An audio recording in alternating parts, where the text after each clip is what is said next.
Okay, so now we're going to be threading the machine now. So we're gonna start with the top portion, and then we're going to work ourselves down as we go along in the machine. Okay. All right. So again, as you know, you could use two way. You could actually go use it this way. We can start it. So this is just the difference. We put the thread here, and we're going to follow along. What I'm going to do, I'm just going to use the bigger thread in the bottle.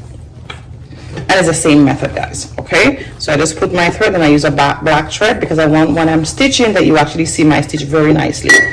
Okay, so you put this down here, and then we're gonna just make sure this is come around like this, of course, and then we're gonna go number one.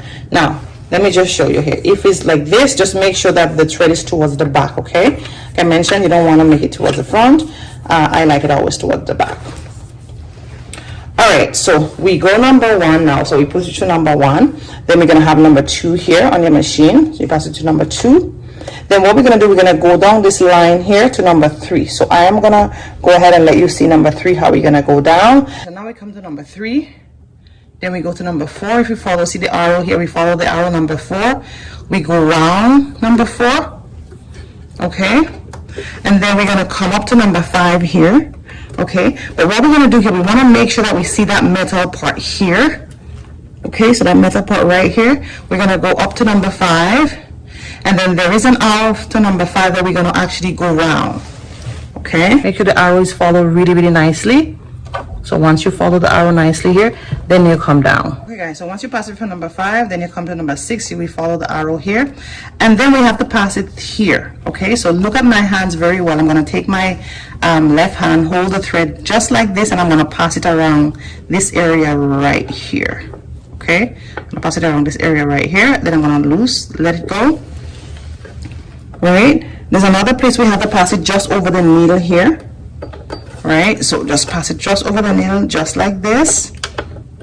Right, just over the needle here, and then we're going to thread it front to back.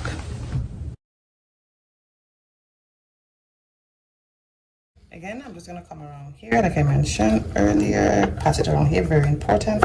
Then again, I'm going to hold my hand again the same exact way, guys. Right, and I'm just going to pass it around. And I pass it around here, see, I pass it around here. Then I just pull the thread through. Okay, and now I'm going to make sure that my thread is sharpened.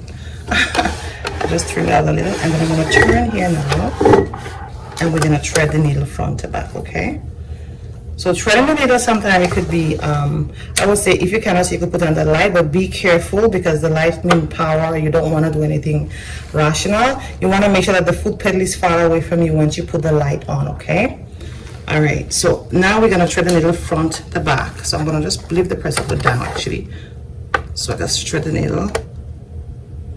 And guys, the more you practice threading the needle is best for you than using the automatic threader. So you see the needle, I thread the machine, and then I'll lift my presser foot up, and then I put my needle, my thread, sorry, back. Very important.